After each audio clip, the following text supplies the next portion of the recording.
Hello, everyone. Welcome to Pro Tour Talk with Steve Dodge. I'm Steve Dodge. Today is the Wednesday after the Memorial, also known as March 7th. We will have AJ Risley on later after I do a little bit of news and information that I think you guys need to know. And then we'll also have Holly Finley on as a special guest. And Holly, AJ, and I will have a discussion about tee times and the best way to set tee times going forward.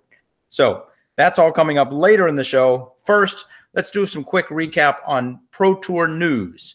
The first thing that I want to touch on is the Memorial. Huge congratulations to, do you guys know who won? I hate to do a spoiler. Simon Lizotte, who beat out Eagle McMahon. He went into the final round, I think 2 strokes ahead. No, maybe 3. Oh, yeah, he was 2 strokes ahead, and then he beat him by 1 on the final hole. So he went in 2 strokes ahead going into the final hole. He was still 2 strokes ahead. Eagle McMahon made a tremendous run at an ace on the final hole. Fell just a bit short, went OB. He ended up carding the bogey to lose by 3. A great win by Simon Lizotte. I think it's Simon's first Pro Tour victory, and he was extremely enigmatic and very happy to get that under his belt. And on the other side, almost the exact opposite story, Paige Pierce running away with it. If she'd hit some more of her circle 1 putts in the first couple of rounds, she could have won by 20. An incredible show of dominance by Paige Pierce. Very well done. So those are our 2 champions from the first tournament of the season. And as we all know, tour points matter. And right now, Simon Lizotte and Paige Pierce lead the tour points. So after Waco, maybe somebody else will win and not necessarily lead tour points. But after one event, that's the way that cookie crumbles. So in other tour news, we've got coming up in a week and a half, starting next Thursday, is the Waco Charity Open. That will be going, I'm going to click the broadcast schedule right here. So it's Thursday, March 15th to 17th. And it starts at 4 p.m. Eastern every day. The live broadcast will start at 4 p.m. Eastern every day. So get ready to sit in front of your TVs. We had a bunch of watch parties. The Pittsburgh watch party was the best watch party for the first event. They had a little over 20 people, or maybe right at 20 people. Seth said that they earned the 20 people prize, so I don't know exactly how many people they got. And that was a fantastic showing. My home course of Maple Hill had 8 people watching, which was fun. Those guys were up in the game room having a good time watching the live coverage. So Maple Hill, step it up and see if we can pass Pittsburgh and maybe be the #1 watch party. If you would like to do a watch party, shoot us an email or to go to dgpt.com/watch-party and find out more information. Sign up. We want to get, Seth's goal is at the end of the year, we want to be able to tell our sponsors, yes, we had 40,000 people watch the live broadcast.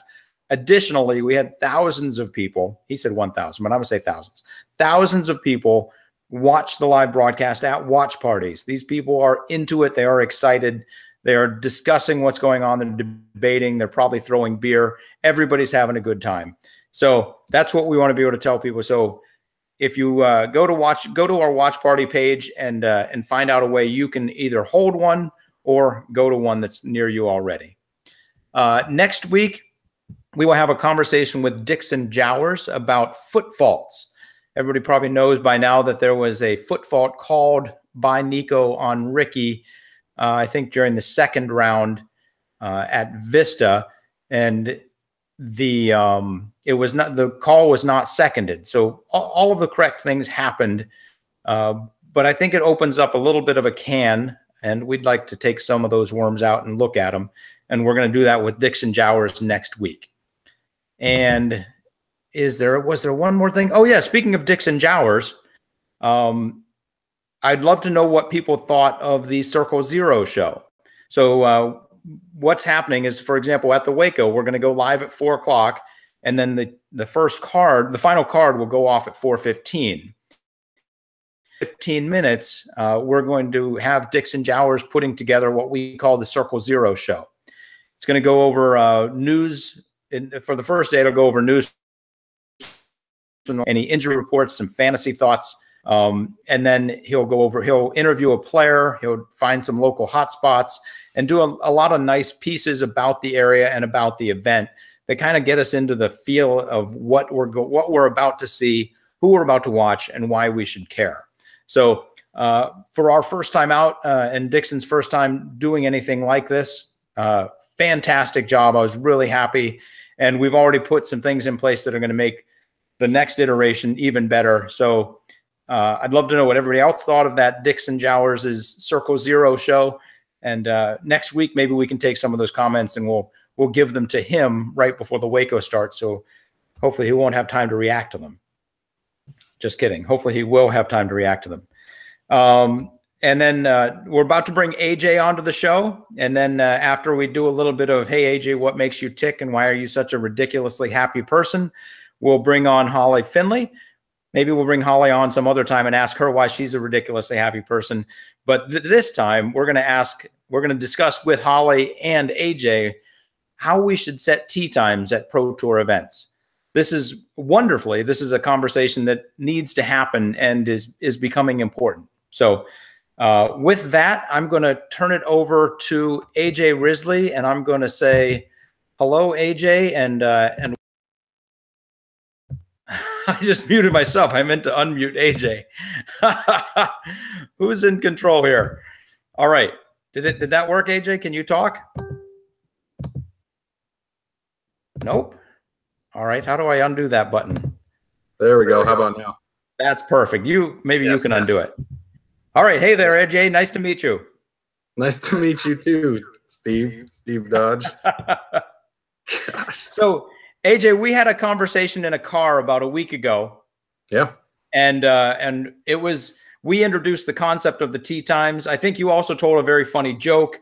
And I don't think anybody even heard any of that conversation because it turns out that the cell signal in your car is not very good. Oh, yeah. My car's Wi-Fi maybe you didn't have the right password. Were you on the 2G or the 4G Wi-Fi network for my Prius? You just said it was G. I think that's all it was. Yeah. So, AJ, you were sitting there with a beautiful smile and not a beautiful mustache, but is that a mustache or is that a shadow? I don't know. It's getting there. All right, give it 25 more years and maybe. That sounds about accurate. That's a phenomenal piece you got going on there. Oh my gosh. Life is unfortunately full of regrets sometimes for some people, and you just got to live with it, I guess. Believe me, AJ, I understand. So, oh my God. But in all seriousness, one thing about you as a person, I've heard many people tell me, I love watching AJ Risley. He's been, last year you toured for real. The year before you were kind of dipping your toe and seeing where you stood. Right. And everybody loves watching you because you are just a happy person. I personally have never seen you aggravated, but I suspect there have been times when you are aggravated. Why are you so ridiculously happy? Yeah. I don't know. That's a good question. Are we getting a little feedback? I'm not getting any feedback at all. Okay, good. I don't know. I think it just goes back to how I was raised growing up. And on that note, hi, Mom. Yeah. So I don't know. I'd say it has a lot to do with my parents. They made it really easy on me, and I've kind of had some time to think about it recently, and they really never judged me or pushed me towards anything in particular, other than staying healthy and staying in school and things like that, as any good parent should do. But really they didn't put a whole lot of pressure on me. I look back at my childhood and I feel like I was my own person. I I wasn't really like the coolest kid. I wasn't the most popular or anything, or the most you know, athletic, or even the most smart sometimes, but I don't know, that was fine. And so yeah, they really taught me to enjoy life and enjoy the experiences and the people that I get to spend time with. So I think that's a big part of it. And then when it comes to disc golf, in particular, when I started playing back in 2004, when I was 12 years old, I had just played with my dad, and really the things I remember the most were like the road trips that we took. And they were like maybe sometimes like a week or two at a time, but we would just go and find new courses to play. And really that just, you know, we had fun experiences that,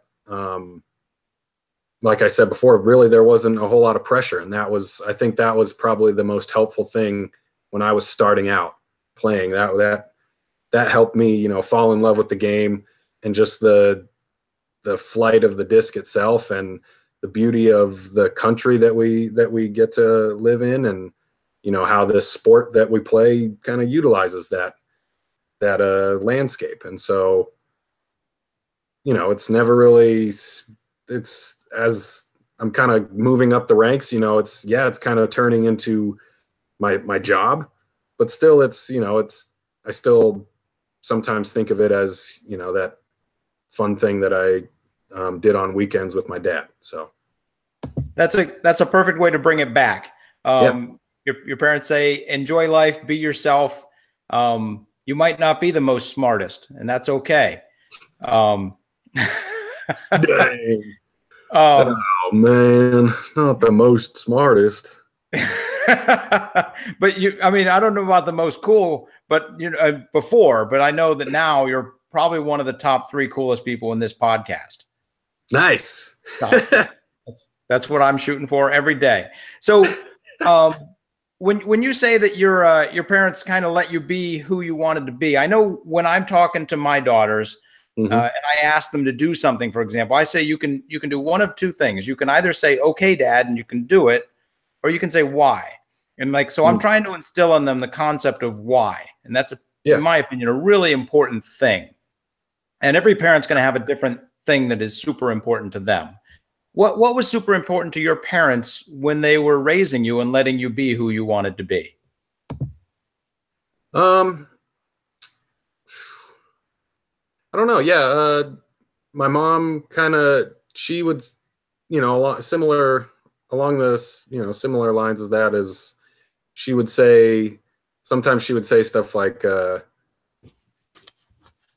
when it came to chores, in particular, you know, she would want me to do them without being asked to do them. So there was something there. I know that my dad also, when it came to chores and, you know, pulling weeds or cutting the grass or whatever else, things like that, he told me that, you know, you shouldn't, you know, you got to put all your effort into it. You know, don't just half-ass something. Sorry for all the kids out there watching. When when CBS picks this up, we'll bleep that out. Okay, good. You know, but you know, so those were important things. You know, put everything into it, and I definitely look at golf the same way. You know, if this is something, you know, this is something that I really want to succeed at and that I really care about. So, you know, I'm gonna go out and practice without, you know, someone being like, "Hey, let's go practice," or I'm gonna go and, you know, figure out my tour schedule and sign up for tournaments without people telling me to do it. I want to do it on my own, and then once I've got that all set, you know, I'm putting everything into it. So those kind of things. And then I don't know, as far as trying to stay upbeat, I learned in college that life goes on, because it took me a little longer than most to graduate with a bachelor's degree. Going back to that whole not the most smartest. You got it. But there were a few times where I knew I wasn't gonna pass a class, and so I maybe would have to take it again. And I really started stressing over that, and like, oh man, I'm kind of like letting my parents down and letting myself down. And so I would just be like, oh my gosh, this is the end of the world. But then I realized, well, the next semester is going to roll around, and I'm probably going to still be alive to enroll in classes. So yeah, life goes on. It's not something like that isn't the end of the world. So that definitely opens up the realm of possibilities and doesn't make things always seem so bleak. So it sounds like they did a very good job of grounding you, and as you said, letting you be you and experience the world. And I think if you give a kid or an adult an opportunity to be who they want to be, there's a higher probability they are going to be happy. Yeah. So, speaking of the word grounding, I don't think, I'm not trying to brag, but I don't think they ever really grounded me. So maybe that was, we had a very trusting relationship. So that helped. So I'm going to ask you another question, and then we'll wrap it up with this, and then maybe we'll see if Holly was ever grounded, and then we'll go into the tea time conversation. So, okay. But AJ, I wanted to ask you, when you were growing up, was there one event in your life that you just thought was either very entertaining or was very funny? Not that you thought that we would think was very funny or very entertaining. Did you have an interaction with an ice cream cone? And I don't have any idea what you're going to say. So if you did have an interaction with ice cream cone, that was very prescient of me. But what was there one really fun story that you can share with both of our listeners, not including us? Okay. That we might want to get to the world out there and let them say that AJ's pretty cool. Oh man. So like not exactly disc golf related? I would say not disc golf related. I'm going to say between the ages of 5 and 15, was there something super funny or super cool that you did or that happened to you? Oh, geez, that's a tough one. You can pause as long as you want, because when I release this as a podcast tomorrow, I'll just clip out this little section. So all the people watching on YouTube, this is like bonus footage. Oh yeah, this is behind the scenes. I don't know, something cool or fun or exciting or entertaining that. Did you go on a trip and fall out of a roller coaster? Anything? Yikes! No, no, not quite. I don't know. Shoot, that's a tough one. You want to take a pass? Yeah, if I think of if something comes to me, I'll let you know. I don't know. Yeah. It was. Yeah. We can talk about it after the tea times if we want. And sure. And that's probably this is probably a good time for us to get ready to bring Holly in. But I will tell you, I didn't think about this when I said this out loud, but I was probably projecting. I didn't fall out of a roller coaster, but I was going on a corkscrew once. Oh. And my glasses flew off, and my dad, in the corkscrew of a roller coaster, just reached out and caught them. What the heck? It was one of the most insane things ever. Wow. I don't know. Real quick. That's a great story, by the way. That's like a slow motion life. Absolutely. Right there. Yeah. I don't know. I was just telling someone the other day that in relation to the memorial that just happened, I think Vista del Camino and Fountain Hills might have been like maybe like 5th and 6th course that I ever played, something like that. They were within like the first 10 courses that I ever played. And I don't know, it's not really too exciting, but it was just a cool coincidence that makes me really enjoy that tournament. The memories that are shared. Next time I'm going to give you a little heads up that I'm going to ask that question. Yeah, maybe that sounds like a good idea. I was waiting for the story, and you were wrapping up the story, and I was like, "Oh." I mean, I can go into full detail about. hole by hole, Everything shot by shot. That's okay. So with that, I think it's time to introduce Holly, and then the three of us are going to have a conversation. And by the way, I've never had three people on the show at the same time, so thank you both very much. I've barely ever had one person on the show. So with that, I'm going to introduce Holly Finley. Hello there, Holly. How are you today? I'm good. How are you? Doing fantastic. It's great to see you. And it's fun because I absolutely love AJ and his smile. And I have to say, the first time I ever saw a picture of you, I was taken instantly by your smile. You have probably the best smile in disc golf. Well, that is a very nice compliment. Thank you, Steve. You're very welcome. Well earned. Dang it.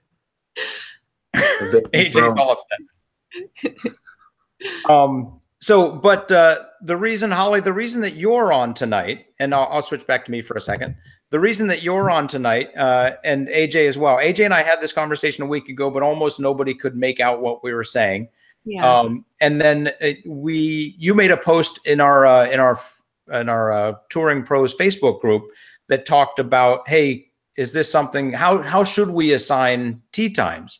I misunderstood what you said, which is, I think, good because I didn't like what I thought you said. But we could have had a good conversation about that as well. Right. But I think your point was more about when should Touring Pros tee off is basically what you were asking. And I'd love to start with this conversation. I'd love to start with you and let you frame maybe the first perspective, and then we'll sort of meander from there. Okay. So first, I'd like to say how much and I'm sure everyone on tour and spectators as well appreciate all the work you put into the Pro Tour. And we all think it's really amazing that you want our feedback. And not only do you want it, you listen to it, and then you implement changes that we suggest. So, that's basically the first time ever some of us say that sort of stuff has been done so quickly. So we're all very thankful for that. About the tee time thing, it was in response to a comment that you made on the live feed. And from what I understood, basically you were suggesting that possibly in the future, you were considering the idea of giving the ideal tee times to the actual touring pros who are out on the road doing disc golf for a living, versus whatever someone might consider not an actual pro that just shows up to play a random event or a local, or however you want to classify the other category. So I just want to basically state that I think that the first card should be random. The best people are always going to be the best, no matter who they're with. And like the saying goes, the cream rises to the top. And I think it is only fair that if we're all paying the same dollar amount for the entry fee, that we all have a random chance to get grouped like the PDGA suggests. They have best practices for grouping cards. And everyone, no matter who it is, gets a chance to play in an equal field at the beginning. I don't think it's fair that everyone pays the same price and then maybe somebody looks at the registration list and says, look at this Joe Schmo MPO player rated 900. We are definitely not going to put him with Eagle and Simon. Let's stick him at 7 a.m. before the sun rises and wet tee pads because he's a nobody, That's basically what I'm here to say is completely unfair. And although I have been the pro on tour, I spent $30,000 a year touring, for 2 years in a row. I understand how much you want to have the best conditions and be with the best players when you start. But I also understand how it feels to be a nobody and entering the sport and want the opportunity to be on the card with an elite player. We all pay money to get there. We all pay for accommodations. Some of us are using our vacation time to go to one of your events. And if you were to stick a male player in a crappy tee time with a bunch of other low 900 rated players, when maybe this was their chance to show their sponsor they could play on the card with someone elite level, maybe they need that push. You know, I just want to make the case that it should be fair for everyone in the beginning. We all get the same chance. There should be the random shuffle, or however the PDGA suggests. I know they have the best practice for grouping cards. But that's basically my stance on the situation. So I'm going to go ahead and first of all say I agree entirely with everything you said. This is going to be a super short debate. Okay. However, I will also say that there is another side of it, and I also agree with everything that they say. Mm-hmm. So one of the interesting things to me, and I sincerely appreciate the significant compliment you gave me to start your talk. I think it might be my singular superpower is the ability to hear and accept ideas that kind of go against what I was thinking and understand, hey, they might be right. Mm-hmm. And the interesting thing is I can also, maybe this is an anti-superpower, I can hear ideas that seem to contradict and understand that they're both right. And the opposite side of what you said is if you're a touring pro and you get slotted with a 7 a.m. tee time, you have a significant, and it's dark, or it's just barely not dark. Right. And it's cold and it's windy and the sun is coming up and the weather is changing dramatically over the course of your round. Mm-hmm. You have a significant disadvantage to the person going off at noon, say.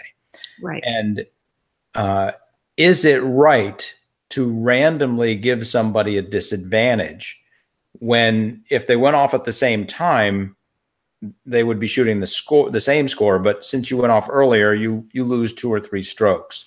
Maybe it's a better idea to put all of the players with the same ratings or the same tour points or some way of categorizing players and put them all together at the later tee times so that they can play on a level playing field, recognizing that 900 rated player, we're very happy that they're there, but they, just like the other guys, they kind of have to earn their way up the tee time ladder, as it were. And that's the opposite point. And Holly, before I get back to you, I'm going to go to AJ, who we're going to say, AJ, do you have a third point? And we'll see if AJ has another system or wants to support anything else that we've said. To you, AJ. Okay. Yeah, I think that the randomization of appointing tee times, there's the word. I think that randomization kind of nullifies the advantage and disadvantage a little bit, or it at least takes out the any favoritism for anybody. So it really kind of makes it more fair. Right. If it's published ahead of time, okay, here's a new rule for Pro Tour events, or even the PDGA could come in and say, here's a new rule for A tiers and above. All of our tee times and groupings are mandatory, that they are completely random. Then that really, I think that kind of makes it the most fair for the players. But at the same time, the players aren't really the ones that are, the players themselves aren't the ones that are like paying the bills, and we're not just playing for each other's money anymore. This isn't really like how it used to be, where, okay, if you win, you're going to win, a big tournament, you're going to win $500. No, now we're playing for, maybe 5,000 and so on and so forth. So really, we're, like I said the other day, a week ago, we're becoming more of like an entertainment product. We're playing for fans that bring in sponsors that beef up the payouts, that then make us players play to a higher level because there's more competition for more of that prize money. So it's tough. It's like I guess it would be kind of like a double-edged sword, where, or who are we trying to please the most? Are we trying to make it more fair for the players, or are we trying to give, you know, the most entertainment value to the fans? And you know, really, when we're talking about this, it's really just that first round, right? Yep. It's that first round out of, you know, hopefully four rounds for an event. Exactly. So fans, is it okay if for that, just that one round, is it cool if everything's random? You know, that's a question that should be asked. You know, maybe take a poll and see if people, you know, lay it out and be like, okay, well, we've got 4 rounds for this event. The final 3 are going to be the best players. But that first round, we really want to make it fair for everybody. So we're going to randomize all the tee times. I don't know. And then, I mean, you brought up that point of maybe sectioning, you know, breaking it into sections as far as skill level, and then randomizing it from there. Still, I mean, that's kind of a compromise, but I don't think it's completely the right compromise. So I'm gonna jump in, and then we'll jump back to Holly. One of the great things, I guess, about being host is I can talk as much as I want, but I'll try to keep it short. To AJ's point, point about being Steve Dodge, really. Come on. As long as you got those jokes. As long as you got those jokes, man. Keep them coming. We'll have to tell Holly our joke later, AJ. That was a good one. But regarding the dividing people up by quartiles, sure. The idea there was the top quartile for ratings. So, for example, the guys that are rated 1050 to 1010, they would be grouped in quartile 1, and then the guys from 1010 to 980 would be quartile 2, and so on down to the guys that are rated 900 to 960. That would be quartile 4. And then you would randomly select one person from each of those quartiles to be on each card. Okay. So the bottom card, the first card going off, would have an elite player. It would have probably a good regional player. It would have an average regional player, and it would have a potentially below average player. Mm-hmm. And that would be on that card, and in fact on every card, all the way from 7 a.m. until 2 p.m. Okay. With that, so just so you guys, just so everybody here and everybody listening understands, that's what we're talking about when we divide it up into quartiles. Yeah. The only other thing that I'll add is, and no, we'll make this a separate thing later, as the feature cards.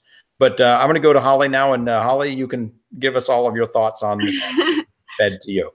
I really like the way you described that, and I think that's pretty much the setup that seems fair for everyone. And to AJ's point, where he was discussing, are we catering to the up-and-coming players, the spectators, or are we catering to, you know, potential sponsors?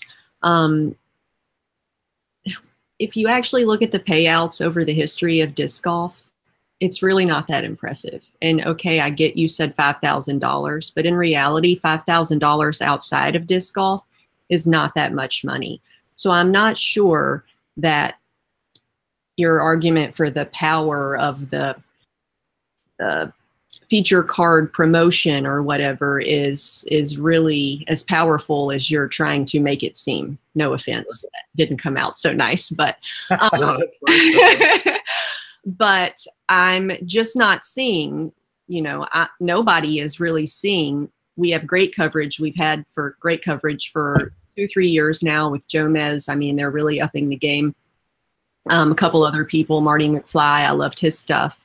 But I mean, where are the big sponsors you're talking about? We're already doing the unfair super cards, and where are these giant sponsors? I don't see anybody leaping in, throwing hundreds of thousands of dollars at things. So, I mean, I get what you're saying. You do want to make the best cards with the biggest entertainment and the best shots and the best players that are sponsored and have good social media followings, because that's what sponsors look for. I get that. I'm in the marketing and entertainment industry. Mm-hmm. But on the other hand, I really feel like the way Steve described the first card setup is fair across the field. And as you said, AJ, sure, rounds 2 through 4 are already going to be the super cards, because the cream rises to the top and the players, the best, are I mean, that's just how it settles, you know. The best players usually end up playing together.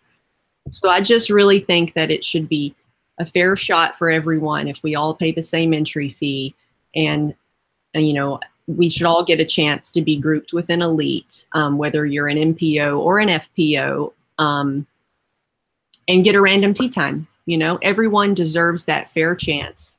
You never know who's going to break through.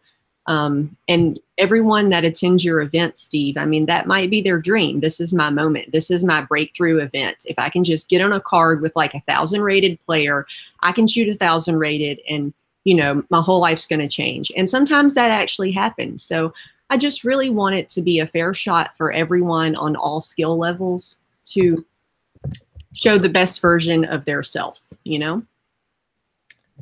Absolutely. And just to put a fine point on that, one thing that we're doing is we do have feature cards, and we are starting to see sponsorship from outside the sport that is significant. The national tours, back when the Vibram Open was a national tour event, I think we were asked to add $2,500 or so to the purse. And I think that's gone up to maybe 4,000 or so. Pro Tour events are asked to add 10,500. It's probably about on average, 1/3 of the payout is coming from outside money. Okay. What we need to do is flip that so it's 2/3, and then blow it up so it's 95%.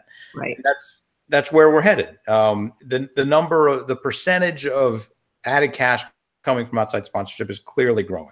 Last year it was 10,000. This year we made it 10,500. I think it's important to just, even if it's incremental, I think it's important just to keep that number going up so that TDs know you have to keep pushing. We have to keep growing. Get that extra $500 from the pizza joint down the store, and let's make this work.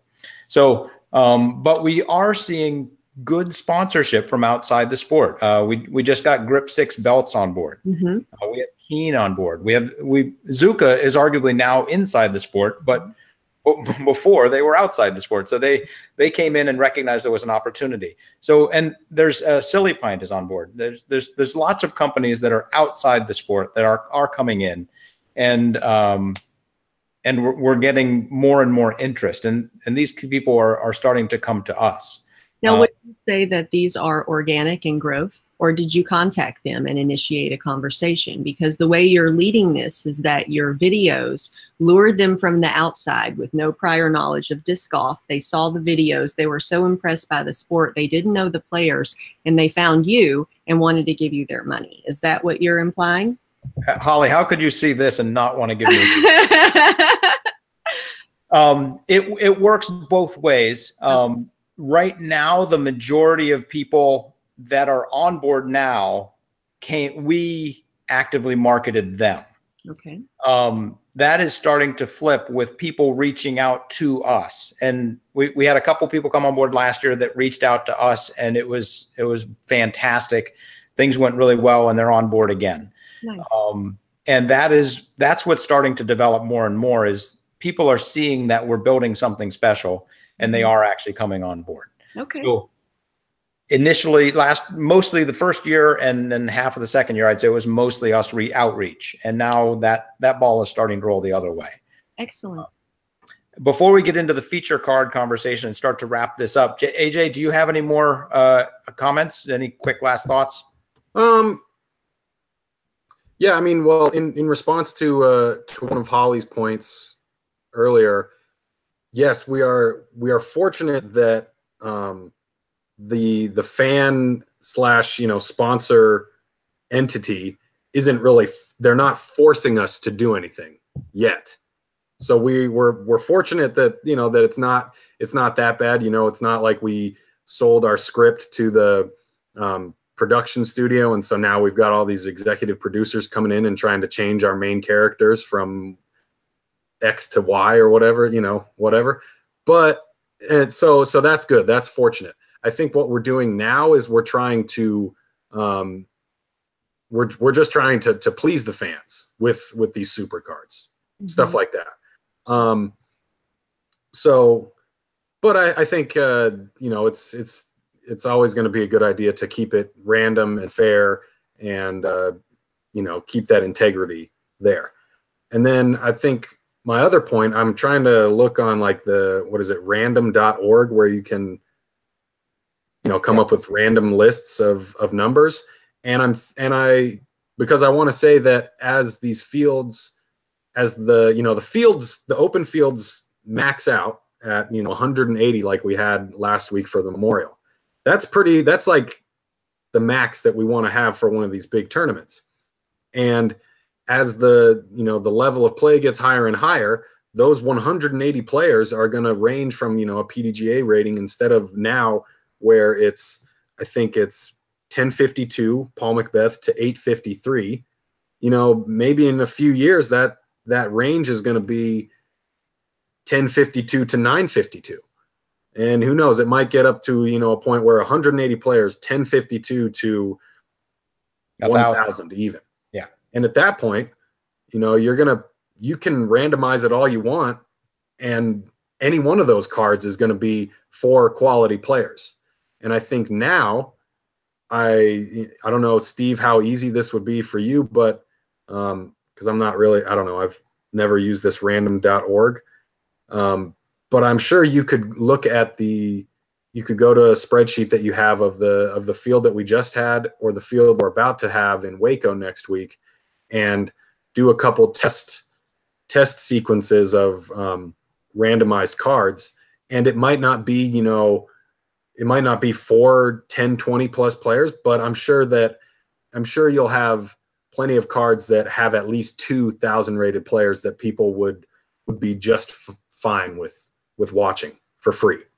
So I think that, you know, making these cards 100% random is not going to be the end of the world for anybody, really.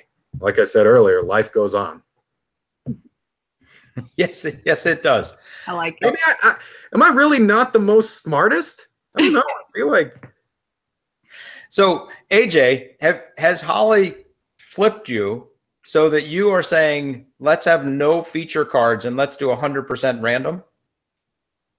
I think that's fine. We talked about this last week in the car, that I think the way the PGA Tour does it is great. I think that's a great example that we could go off of. I'm pretty sure, I haven't done my research, but I feel like what they do is they randomize things somewhat. Maybe some tournaments have like past champions. Yeah, they send people out in twosomes, and if you go in a twosome in the morning on day 1, you go in the same twosome in the afternoon on day 2. I think the first 2 rounds before the cut, it's groups of 3, but it is okay. And then the weekend is pairs. Yeah, and they also have at least 18, if not 54 cameras out on the course, and they cut to whoever's doing well. Right, exactly. It would be interesting to see if they have a feature card or a champions card on day 1/2 that people can watch. I don't know if that's the case. Yeah, I think what they do is they pick their cards, however they do it, and then they kind of what I was mentioning is they randomize the cards, and then they're like, oh, here's a card with Ricky Fowler, Jordan Spieth, and, you know, maybe a not great, you know, KJ Choi, who's still, you know, he's got his whole fan club, Choi's Boys. You know, that's so something like that. You know, we're just making up fan clubs now. No, that is definitely not made up.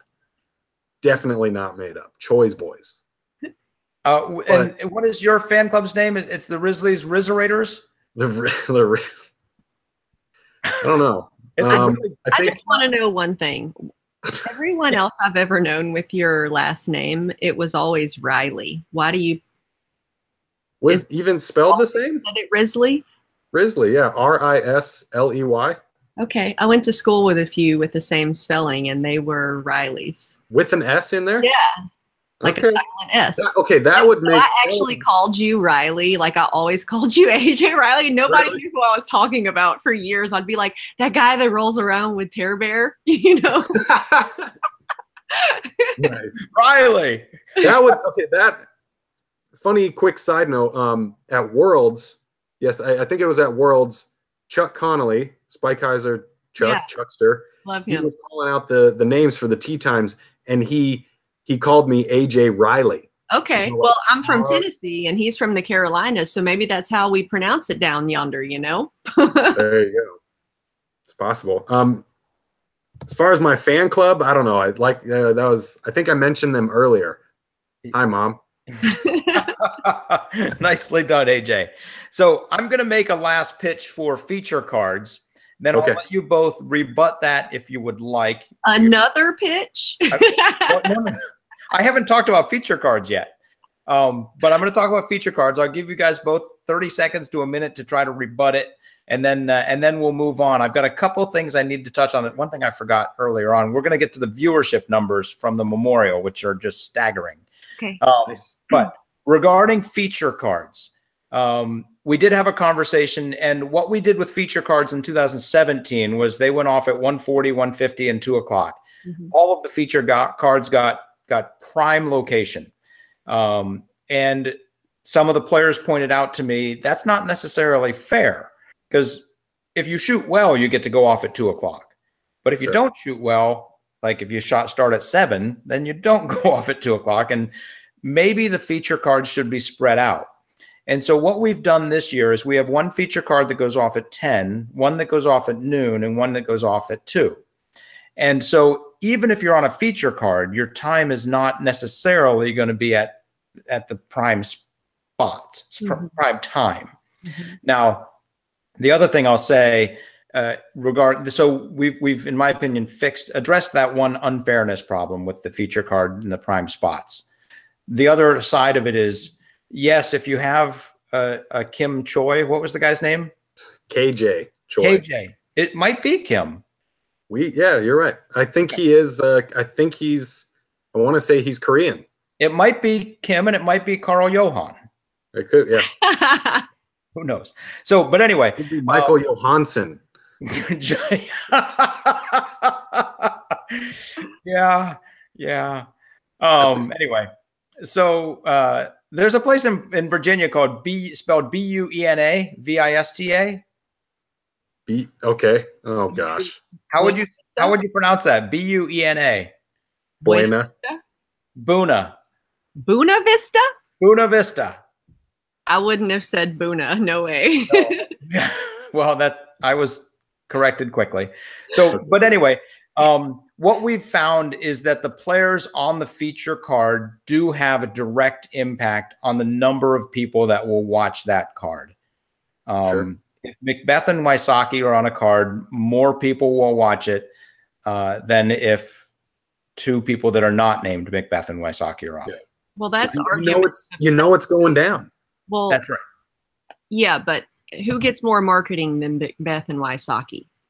Yeah, it's kind of an unfair statement that they get the most numbers because they also get the most marketing. If you were to take Val Jenkins and give her the equivalent amount of marketing, it's likely that she could get the equivalent amount of viewers. But you don't know that because she doesn't get the equal amount of marketing. So I think I understand your statement, but I don't think it's really relevant, if that makes any sense. Absolutely. And AJ, do you want to have a last point on the feature cards? If you don't, it's awesome because Holly did a great segue into our next segment. Okay, I will say that I do like how you split it up. You know, if you have three, like you said, 3 feature cards in 3 slots that are pretty wide open, but I think it's also important to keep those random as well. You know, because you might have one tournament director that's like, okay, we're gonna have a feature card that goes off at 8 a.m. and this guy's really popular, but I don't like him still, but I have no choice. I'm gonna put him in the 8 o'clock feature group. I don't know. So it's good, but still keep it random. So that's a good point, and I will go ahead and say we do have a system for our feature cards. For example, the last feature card, the first person on it is last year's champion. That's the 2 o'clock. The noon feature card, the first person on it is the previous champion. And then 10 o'clock feature card, the first person on it is the next previous champion. Nice. And then the second person on the card is the choice of the presenting sponsor. So at the Memorial, it was sponsored by Discraft. So they chose, I think, Austin Turner, Nate Doss, and Tim Barham. Gotcha. And then the third person is, it looks like Tour Points leaders or a local regional state best player or an event choice. And then the fourth person on the card, what we're trying to implement is a fan vote. And then the women, it's similar for the women, how we pick the feature card. So we're actually trying to put standards on how the feature cards are picked. So like right now, everybody should know, if you want to mark your calendar, Simon Lizotte will be on the feature card at the Memorial next year. Eagle McMahon will be on the, oh, no, not Eagle. Paul will be on the second feature card. And I guess Jeremy Colling will be on the third one because they've earned their way to those spots. So, but Holly, you did a very good job of segueing into, do you guys, is it okay for me to move on? Are you guys okay? Okay. I just marked my calendar. So yes, please move.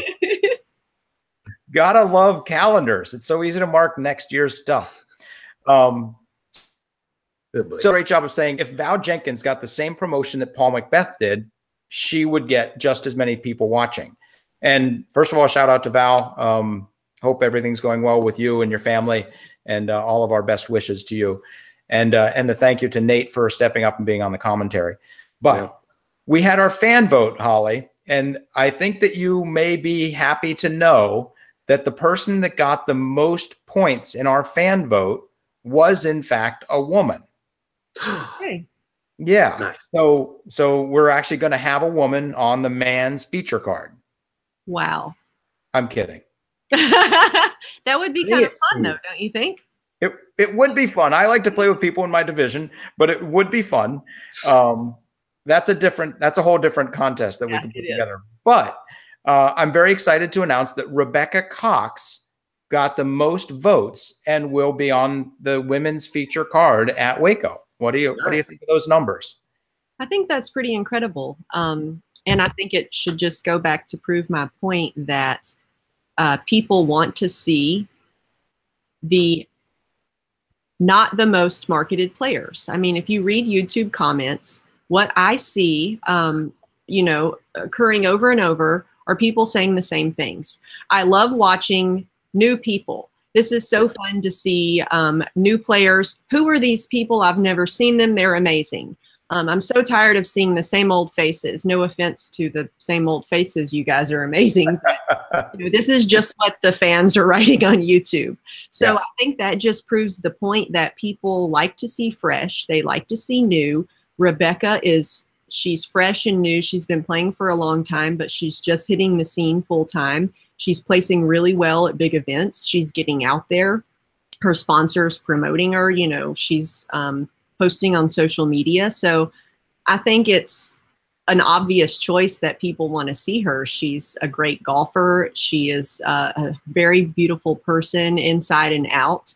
And I mean, it just makes sense that people want to see something different. No offense to the people they watch all the time, Absolutely. That's what they're writing. And I'll go ahead and say, just to close that segment out, Zoe Andyke is not going to be coming to the Waco Charity Open. She had to drop out. And so we ended up getting two women in on the fan vote, which is pretty exciting. Yeah. And second place is Sarah Holcomb. Okay. Yeah. So Sarah Holcomb and Rebecca Cox will be on the feature card with last year's champion, which is Paige, and the presenting partners player. Well, I don't even know who the other person is. I mean that. I don't have that sheet in front of me. Okay. But it's been posted on Facebook, on our Facebook page. So I'm confident it's out there. And Rebecca and Sarah will be joining them. And it was, and actually Seth told me that what happened last week was Dutch Napier got on one of the feature cards. And the way that he did it was he had, I think, primarily one person who really, really, really wanted to see him on a feature card. And it's a shame because he shot the best round. He shot the hot round in round 4. If he'd done that in round 1, it would have been just stellar. But one guy really wanted to see him and clicked share over 300 times and actually got banned from Facebook for a couple of days. No way. But he got Dutch on the thing. I think it's worth it. Oh my gosh. I'd get off of Facebook for 2 days if I got to pick something. That's a dedicated fan. Absolutely. There you go. I mean, and then you avoid spoilers. It's 2 birds with 1 stone. Perfect. Oh my God.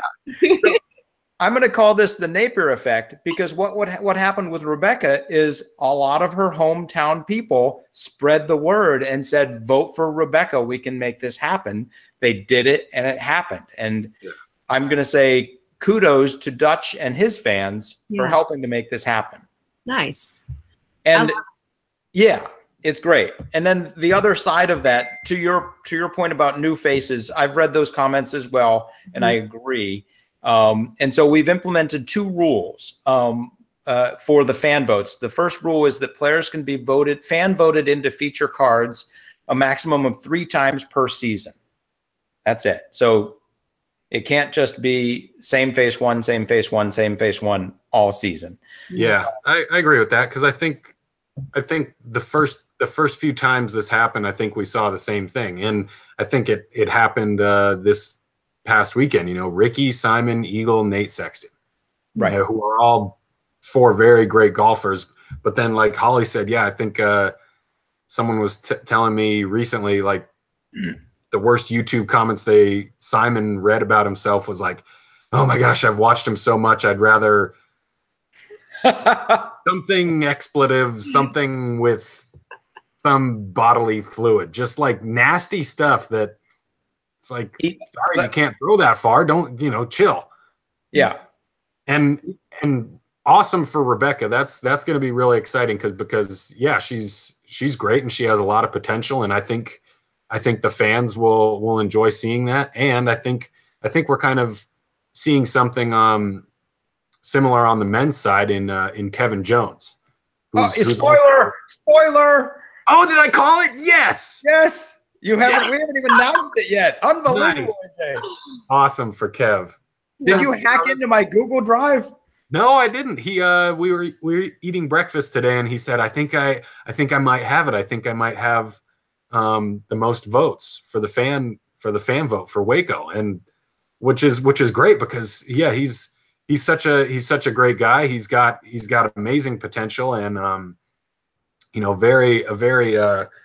very dynamic game, even though he's sponsored by Pro Discus, but he's very, very exciting to watch. So yeah, I think that's going to be great too.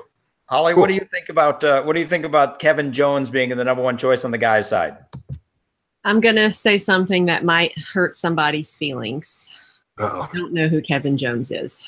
Oh no! Well, wait. That's probably AJ. My loss. AJ, does that hurt your feelings? Doesn't hurt my feelings. Not directly, but I don't know. I think I feel bad for Holly a little bit because right. And you know what? Maybe that's because Kevin Jones doesn't get enough marketing. Maybe he's never been on lead cards. So that's why I don't know. And this all comes back to the same point. Yeah. AJ, do you want to tell her or do you want me to tell her? I was going to say Kevin and I both made lead card the second round at USDGC, and so we were on video there. What year was that? Last year. Okay. Gosh, shut up, Steve. And which dream sequence also? Oh gosh, I wish. Don't watch it. Please just don't watch. Don't obviously, worry. That's exactly what I'm going to do as soon as we disconnect. YouTube, USDGC, AJ Riley. Riley, gosh. So Kevin Jones will be on the live card at Waco. And then Nate Sexton got second place, and he will be on one of the other feature cards, either 10 o'clock or noon. So I love the fact that it's on both sides, men and women. It's basically, as Holly says, the same old, and something new, something tried and something true. Can I just segue right off the Nate comment real quick? I just want to say how much I enjoyed Nate Doss on the commentary with T-Dog.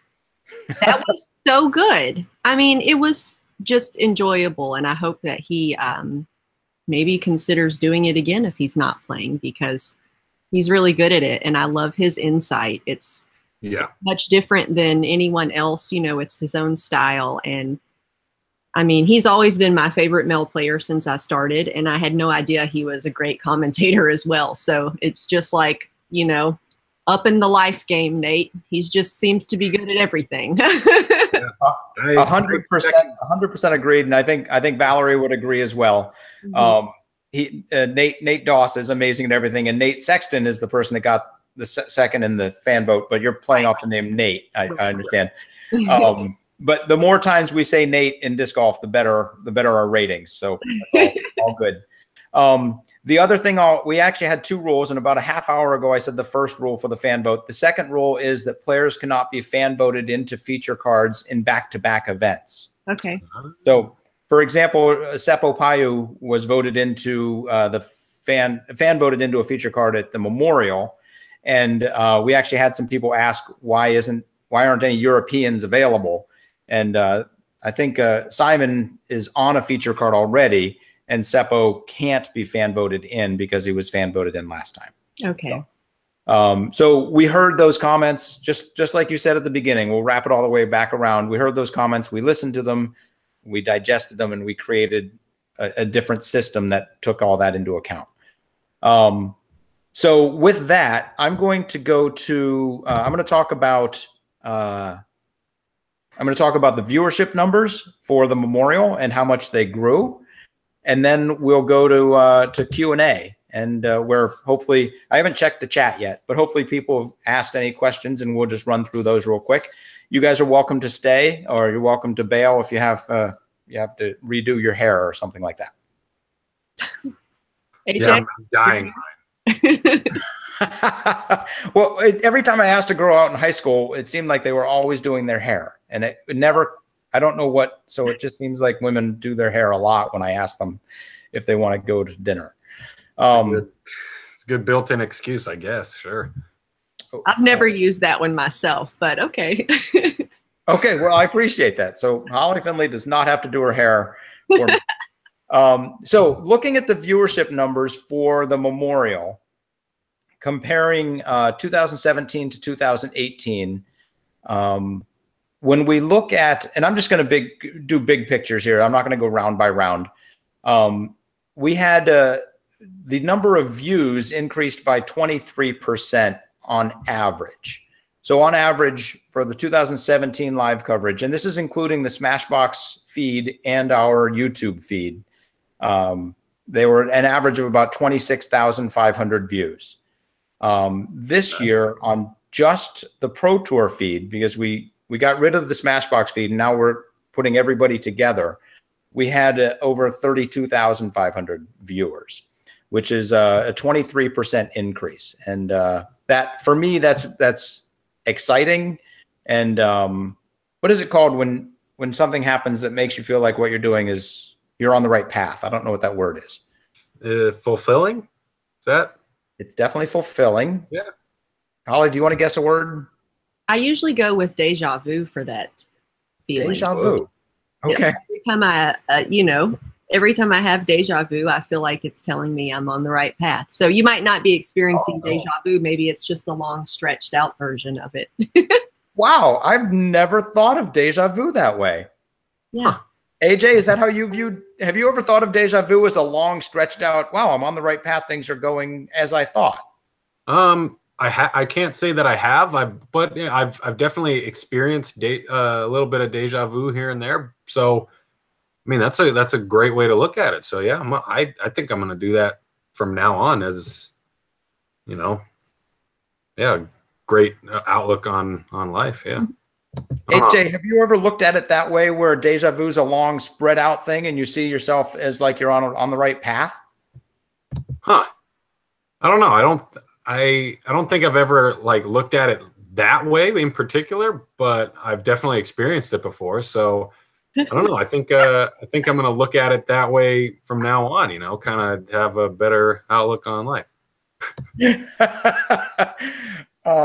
you ever watched the Monty Python Flying Circus, they did a deja vu sketch. It's a little too much. kind of trippy, but it's hilarious. I like really clever what you just did there, Steve. That was so clever of you. Well, that's why we write scripts. That's why. Without scripts, I probably would have forgot that joke if we hadn't done scripts. And I thank you for setting that up for us. I thought we were doing strict improv. I emailed you the script, AJ. I did. I don't know. I feel like when we really met the first time, I don't think it was you that told me, but someone else told me, yeah, Steve just improvs everything. Maybe it was me that told myself that. Maybe it was more deja vu. I don't even know what that means by improvs everything. I mean, nobody has a script. Don't we? I mean, I don't know. I think those jokes you told me last week. Well, you take like a news reporter. She knows she's going to go on live. She's probably roughed out some bullet points she's going to touch on like you did in your email, which is kind of a rough draft of a script. But I kind of agree with AJ. Somebody told me the same thing, that Steve Dodge kind of improvs when he goes live. So, yeah. I definitely like when he wakes up. I guarantee there are other people. There are people that are more prepared. I didn't hear what you said, AJ. When she says Steve Dodge starts improvising when he goes live, I think she meant by going live, that means when you wake up. Yeah. I just wake up and I say activate, and then I begin improv right there. Activate. Begin. It's just understood that I'm talking about my brain. We don't have to do that. I don't say brain activate. My face hurts from so much laughing. Jenny would be proud of me for making anybody laugh out loud. So we're going to go back to the viewership growth because that's where we are. The other number that's really exciting is the view time growth, the amount of minutes that the average person is watching. I remember when we did our first live broadcast of the 2006 MSDGC, and people watched on average 9 minutes. It was painful. I don't know how they watched for that long, but they did. And as the broadcasts have gotten better and better, people are watching longer and longer. I got probably close to 24 emails from people that said how good a job Smashbox and the Pro Tour are doing at making the live broadcast into, quote, and I quote, something I can actually watch. And while it sounds kind of like an underhanded compliment, it's absolutely, I'm glowing when I read stuff like that, because that's the entire goal. We want to create a package that people can just hit play, and 3 hours later, they've watched a story develop. One thing we're trying to do is trying to get the broadcast down to 3 hours. And we did that on days 3 and 4, and the average viewer time went up dramatically. On day 1 and 2, we had some backups and our broadcast was longer and people didn't watch as long. So we know what we need to do. We're working to do it. And our viewership time went up an average just for the memorial. The average last year was 32 minutes. And the average this year was 36 minutes, which is a 13% growth.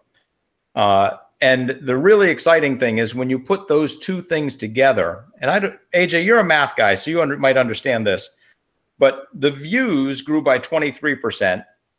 The view time, the average view time per person grew by 13%, but the total time watched, I don't know how this is possible, grew by 64%.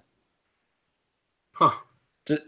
So, I mean, if you take this number and multiply it by an extra 23%, and you take this number, an extra 13%, and then you do your multiplication, Like, that doesn't make any sense that it's 64% more minutes. But the total minutes watched at the 2017 Memorial were just under 3 million, and that the 2018 Memorial were 4.7 million. 4.7 million viewer minutes, which is a pretty big number. Huh. Interesting. Yeah. I mean, I think, I don't know, I guess one would affect the end result a lot more, you know, like number of viewers and average number of minutes watched. One of those is going to affect the total number of minutes watched a bit more. I'm sure it's the average number. Yeah, I think they both would. It must be like compounding interest, where you're increasing one thing and then you're increasing something else, and you put them both together and it increases even more than it seems like it would. Right. So like, let's say that, like, okay, last year we had 5 people watch for 5 minutes each. And this year we have 10 people watch for 5 minutes each. You know, we went up, we had 10 people watch for 6 minutes each. So we went up, I don't know what, we went from 25 minutes to 60 minutes. The 120% growth. That's damn good. Yeah. So although with 10 people watching for 6 minutes, you're not going to get a lot of advertising dollars. No, but you know what I mean. Yeah, 10. Those are rough numbers, just examples. 10 is not rough. It's an example. As you get. Gosh. We can just route this back to the almost most smartest. Dang it, man. I'm not the most smartest. Most smartest. So anyway, the last viewership number that I'll say about viewership growth is in 2017. We had about 25% of the viewer minutes that Jomez had. So for the Memorial. And in 2018, we were about 70% of the viewer minutes. There were still more people watch the edited, but because the live is becoming, as the email so eloquently said, something I can actually watch. More and more people are watching it, and we're closing the gap, and live viewer minutes are where it's at in sports marketing. So I feel like we're on the right path. I really think that is a really amazing backhanded compliment. I get a lot of them in my life. I bet you do. Yeah. That might have been one. You finally did it. I can look at you now. I don't know what you mean by that, AJ. That's like an example. It's not direct. I don't know. Just take the compliment part of it, Terry. Okay. So the last thing I'm going to do is I'm going to get the comments from the live feed, and we will just run through these comments. And if you comment after this moment, I apologize, because I'm probably not going to see your comment. So next time, guess that half of the questions are from my dad asking me if I practiced today. Well, the first comment is from your mom, and it says, "Hi, AJ." Oh, hi, Mom. And the first comment is from your mom. It says, "Hi, AJ." Yes, I did it. Hi, Mom. Let's see. Whoa. Tiger Woods, Jordan Spieth, and Henrik Stenson tomorrow on the PGA. They are definitely stacked. There you go. So it'd be nice to know, how did they come up with that? Which event is that? That's are they in Puerto Rico or something? Because I feel like last week they were in Mexico, and I think this week is another international event. Anyways, the only PGA event I know of and I've ever heard of is the Buick Open, and I don't think it exists anymore. No, that was at Torrey Pines, actually, and that turned into the Farmers Insurance Open. A little San Diego shout out. Oddly enough, I wonder if they wrecked the Buick and Farmers had to insure it, and now That's hilarious. look at that. How it all comes. Okay, so Stephen The says, I'm going to guess this is directed to you, Holly. When I think when we were talking about how people get to be on feature cards and why people are popular, Stephen D says they'll get more marketing when they win. So that's how people get to be popular, is by winning. Holly, do you want to comment on that real quick? Well, obviously, we all know that's the case, that you become more popular when you win a big tournament. So thank you. It doesn't hurt. Obvious. But no, you know, a lot of people aren't winning tournaments and they're still being marketed equivalent to top players that are winning tournaments across major manufacturers. So also, there are a lot of people that do self-marketing and are really good at it. I used to do a lot of self-marketing. I don't do so much anymore, but I used to be all over Facebook posting like 5 times a day. Look at me disc golfing. Look at me disc golfing in Africa. But I didn't make it on any feature cards because I was self-promoting. So I think it's, you know, yeah, of course you're going to be more popular if you win, but I think it also helps if sponsors promote their players, you know, like grip bags, for example. They have Eagle and Simon, but they have some other players that don't win all the time that get like top 5, top 10, and they mention them fairly often. You know, they do specials with their names for coupons off and things like that. So I think it just comes down to the sponsors promoting you, you promoting yourself, and, you know, just building your own fan base. So. And winning is a good way to do that. Yeah, of course. But you don't have to win to be popular. That's 100% right. And take Nico, for example, he isn't winning much these days, but he's still one of the most popular people on tour.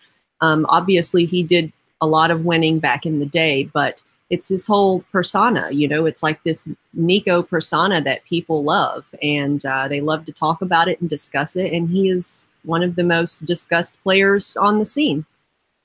Yeah, and he has no sponsor. Nobody's marketing him. Right. Maybe one of the most popular. So absolutely. And it's a great point. And it points out that there's definitely more than one route to becoming somebody that people want to watch. Rebecca Cox is now somebody that people want to watch and are going to watch. Kevin Jones is now somebody that people want to watch and will watch. In both of those cases, they were predominantly nominated by their local fan base. So if there's a player that you want to see that is playing in a Pro Tour event, get your locals out there. Everywhere in the world has a disc golf club, and all of these players came from one of these clubs, and that club can get the word out, and they can get their man or woman on the feature card. And Stu Rock says that Kevin Jones is a crusher. It's also his first year touring, so I doubt it is marketing. Stu, you're incorrect. It is local, passionate marketing that made that happen. So, well, I shouldn't say Stu's incorrect, because that's mean to say. Right. Stu is correct about Kevin Jones crushing. There you go. Absolutely correct about that. There you go. Thank you. That was a good save, AJ. So I'll shut up and just enjoy myself. Oh no, that's the next comment. Please don't. San Francisco Open went ahead and pointed out that registration for the San Francisco Open starts tonight for touring pros. So AJ, you're a touring pro. You know the touring pro code, and you can go there if you're a touring pro and you're watching this. I'm surprised, and you can go. Wait, the just to clarify, the touring pro code is. Beep. Cool One has asked of AJ, if you can see this, wink 3 times with your right eye. But I'm guessing you didn't see that. So yeah, I heard it. Sorry. Someone has put on their tinfoil hat so that we don't mind control them. Could you just make cards based on tour points? That's one comment that somebody has asked here. Holly and AJ are both nodding their head yes, vigorously. Oh, no. I'm shrugging. Definitely I get confused which way the head goes. So they're both saying no to that. But to the dude's point, we do have consideration for tour points as like the person who is leading tour points should always be on one of the feature cards just based on our algorithm. Right. I would not want to just make the feature cards based on tour points because, again, to Holly's point, then you would just get same old, same old. Right. And that is not the goal. We have to have fresh blood. We need new names. We're basically think of this as a gigantic show that you are watching every other week. And the players are the characters of the show. And to keep things fresh and interesting, you have to introduce someone new. You have to bring a Joel Freeman on board and say, or a Kevin Jones or a Rebecca Cox, and say, these are other characters. And later on in the show, they're going to be doing great things. So, Joel, yeah, what was it like? What a great example. Wow. He really put on a show for everyone. So, yeah. Yeah. I didn't know who Joel Freeman was before all of that, but now I do, and I'll never forget. So, what? You never heard of Joel Freeman? I haven't. No. Once again. I'm happy to say that Joel Freeman, I think at the GBO, came to the Festival of the Flying Discs, and I was aware vaguely of who he was, and he didn't have anybody there with him, so I went and played every one of the games against him. And it came down to the MPH challenge. He was beating me 3-2, and I don't remember who won that. I think we all know who won, Steve. You don't have to brag anymore. It's okay. I will not brag about my 50-mile-an-hour throw. I mean, but you make a great point about because, like I was trying to say earlier, this is kind of a big show that we're putting on for people, and so yeah, introducing new characters is great. And my example was going to be Banya from Seinfeld. Banya? I think that was his name. Pretty sure. Anyways, I got nothing on that. Okay. We're going to leave the Banya comment. So Dan Harbeck says the live coverage was great. Andrew Clausen says more people watching for longer makes sense. I'm hoping that he's saying that our compounded interest 64% growth makes sense. It's possible I have a bad. Before we post a graphic, I'm going to double check those numbers. Has anybody ever played with a dinner plate? I did earlier tonight. I just sort of spun it around. It wasn't. Yeah, I've never tossed one into a basket. No, me either. How about a paper plate? Like a frisbee? Might have, yeah. Yeah. Yeah. Sure. Yeah. We've all done that. Your average doesn't necessarily affect your total. I think so. We have a long math conversation that we should have here. As we should. And Andrew Clausen says small numbers are easier to work with. So potentially, maybe the right thing to do there is to have less viewers. And then I can't wait to see how you go about implementing that. Terry and Johnny would say that I'm definitely able to come up with something. They'd probably tell you that just let me get on that commentary mic and. So I want to say I really appreciate Holly saying that Nate did a great job on the commentary. I think Will Schustrick did a great job on the commentary at the Tour Championship as well. And I was actually talking to Nate because I'd heard a lot of really positive comments, and I said to him, Nate, thank you very much for sharing your insight. People are loving what you're saying on the live broadcast. And I made a joke. I did a little improv with him where I said it's almost like you're able to put yourself in their shoes, like almost like you've been a great champion and known what it's like to have an important shot. And he laughed and he said Valerie told him, what it's like. So. Yes. You know what I think is the most amazing thing about Nate Doss that maybe a lot of people don't know? He was working full-time, 40-plus hours a week when he won world championships. He wasn't out on tour like these people living out of a van down by the river. He was working an office job and going into the office, practicing when he could, and he just made himself a champion through hard work and determination. I mean, that just proves that anybody in any field can still have a job and be the best. You know, people always say, I hear them say like, well, if I could practice 8 hours a day, I would be elite level too. Well, Nate Doss is elite level and he was able to do it without playing 8 hours a day. So, I mean, I just think some of us do practice that much and yeah. Oh boy. I just think he's such a great representative of the sport all around, you know. 100% agree. And same with Will, who did a great job with the Tour Championship. Yeah, I haven't heard that commentary yet. I'll have to check that out. Please do. Please do. Pro Tour channel, just check out, go to Tour Championship. The final round is a very exciting round. I'm not going to spoil it and tell you that Ricky beat Paul in the final hole, but it's phenomenal.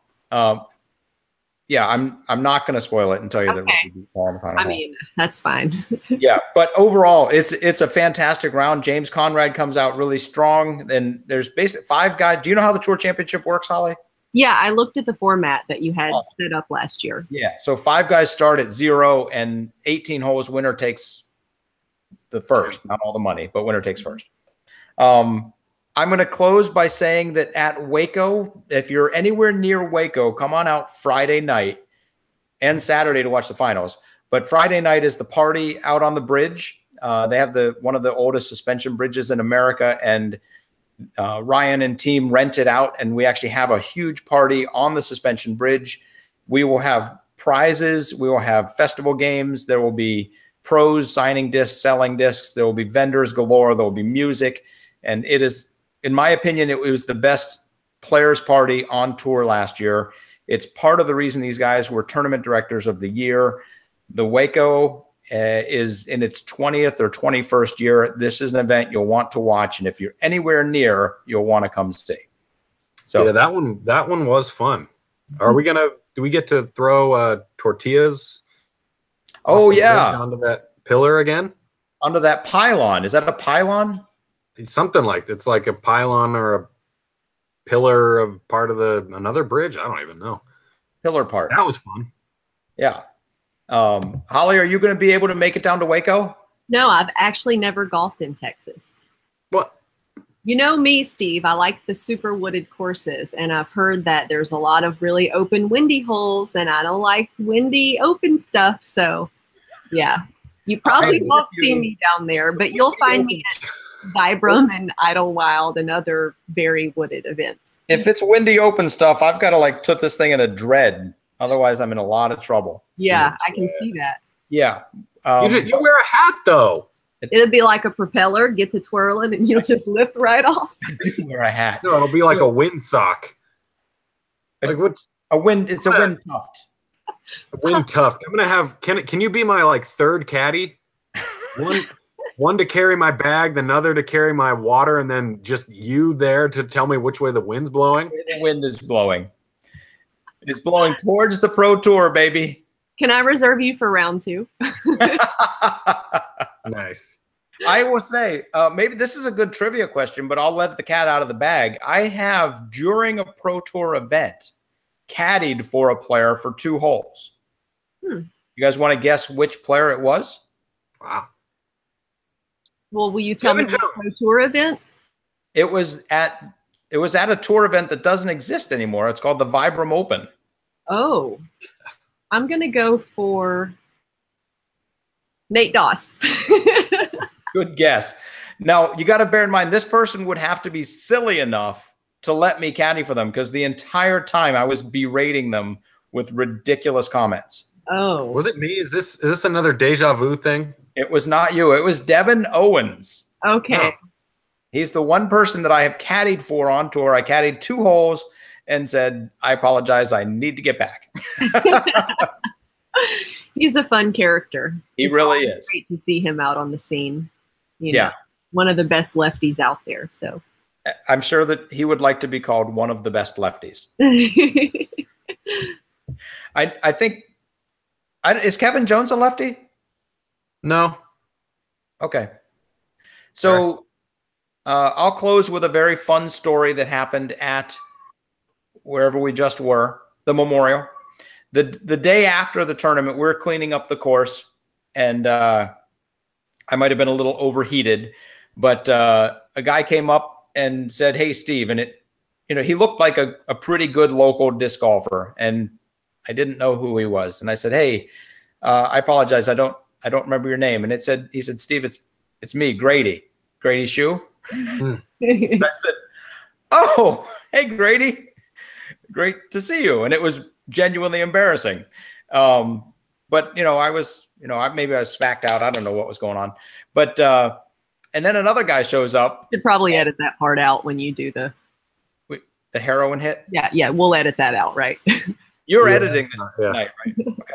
So, but then another guy shows up and it says, "Hey, Steve," and I look at him and I say, "It was deja vu." I said, "I'm sorry, I don't know your name," and he said, "It's me, Kevin Jones." And he had gotten a haircut, so I genuinely didn't recognize him. But after he said his name, I recognized him, and I said, "Oh my gosh, you guys, all of you walked up, and I just didn't think I knew any of you, and I know two of you. It's pretty exciting." And I looked to my left, and the third guy in the card was Nick Masters, who was just leaning on a basket, laughing his butt off. He's just saying, "Steve, you are ridiculous. How do you?" And so we got a very nice picture of them. It's on my Facebook page. And those three guys, I expect not to forget them again. So, Holly, thank you very much for being a part of this. And there you go, the guns. I'm trying to I think, I don't know, you can't really tell. You definitely had a tan there. You guys had some weak farmer's tans, man. Gosh. I was more impressed with the guns. I mean, but Holly, thank you for coming on and sharing your insights and your thoughts on how we should do tee times. I'm going to say that I'm going to be confident that we didn't settle it, but I'm more in the camp of randomization for the purposes of fairness and for the purposes of encouraging lower rated players to give it a try because they know they'll have an opportunity to play with an elite player. Mm-hmm. So thank you very much for coming aboard. And I don't know if you were trying to get rid of the feature card, but that did not happen. No, absolutely not. Everybody loves a feature card. We all like fairness as well. So yeah, I appreciate you having me on. It was fun. And I smiled so much, my face is aching, which is always a good thing. So it's great. And AJ, thank you very much for coming on board and telling us that how more smarter you are. And that your parents let you be who you wanted to be, and that's what helped you become who you are. And I think that's awesome. Yeah. Thanks for having me, Steve. I really appreciate it. And yeah, like I said before, hi, Mom. And for me, Steve Dodge, I say thank you to everybody for watching. Throw them straight and have fun. Did we go over our time limit? What, do we have a time? Yeah, we did. Well, we'll break this up into two shows because we had two people on and we didn't do a show last week. So perfect. We actually went over. Good night, everybody. Bye. Good night, Steve. Good night, Holly.